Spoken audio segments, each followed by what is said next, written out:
Hello everyone! So, by the way guys, for today's video wala tayong cooking serye muna kasi may pinuntahan kaming event ng husband ko So, ayun, pumunta kami ng horror convention. Ito yung isa sa mga kinahiligan ng aking husband yung one of yung kinokollect niya yung horror. One of the collection is yung comics book, yung mga parang poster, yan. Tapos may mga signature yan ng mga celebrity. So, ayan mga guys, isa sa mga celebrity na pinapirma niya. May bayad yun guys ha. I think dito sa unang guy, yung old guy is like $30 ata siya. And then the second one is $50. So, dalawang tao lang yung pinapirma or kasi dalawang item lang yung meron yung asawa ko ang meron siya ngayon na dala is called Funko Pop. Yun, yung maliliit na parang toy. Yun. So, maliit lang pala itong convention na to guys ha. Dito lang to sa city namin. And this is the second time na umattend ako ng horror convention kahit hindi ako nanonood ng horror. Ayoko talaga ng ganun kasi natatakot nga ako. Pero, as a supportive wife, so kailangan natin samahan ng ating mga partner dyan sa kanilang mga hobby. So, nakakatuwa naman din kasi marami kang makikitang mga collection tulad nito.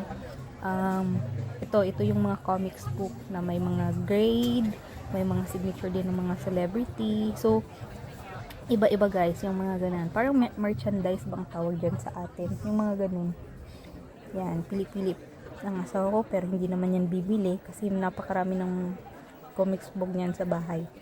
Iwan ko na lang, hindi ko mabilang ilang boxes yun, parang nasa 50 boxes yata. Pero ayun, nakakatuwa lang guys So, yung first pala na pinuntahan namin doon sa Dallas, Texas, napakalaki na convention na yun. Tapos, parang until 5th floor siya. Ito first floor lang siya kasi 10 people lang or 10 celebrities lang ang dito So, ayan. Mga binibenta nila yan guys, yung mga item na yan na naka-display. Iba-iba yung sizes, iba-iba yung klase, iba-iba din yung price. Depende yun. If may mga signature, may mga authentication na legit talaga yung celebrity na yun mga ganun, mga mahal din ang iba. Yan. Yung iba may mga naka-costume pa, pero kahapon daw, parang may costume competition, but hindi kami pumunta kahapon kasi napakaraming tao nga. So, ito, second day na lang kami pumunta kasi konti na lang, walang pila. So, ayan. And, by the way guys, sana nagustuhan nyo. And, dito na lang din magtatapos ang aking voice over, no?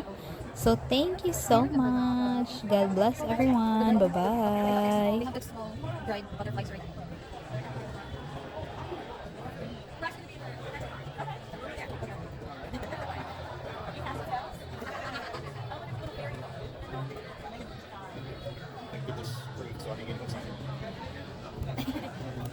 Hello.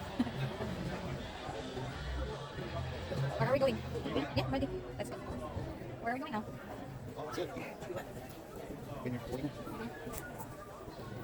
Love. Let me have your hand, love. The one that has like this. Let me have your hand, love, because I'll take a picture of it.